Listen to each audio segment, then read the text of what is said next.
You guys give up on your pine. You guys give up on your decks way too early. These were considered to be bad planks on a deck system, right?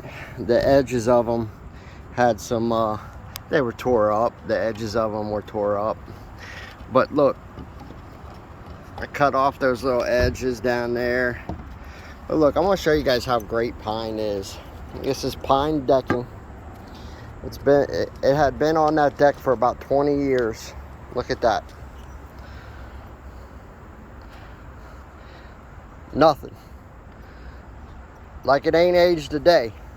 Surface of it has some surface cracks and things like that, but outside of that, look, you guys give up on your decking way too early. 90% of you guys that are replacing your decks for composite, your guys' boards are, if you take away the first 1/16 of an inch of your guys' planks, they're solid and strong all the way through like that.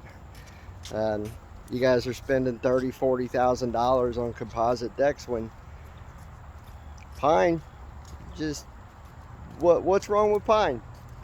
What's wrong with it? Hasn't it lasted you 20 or 30 years and look at it, it's still good? Yeah, silly.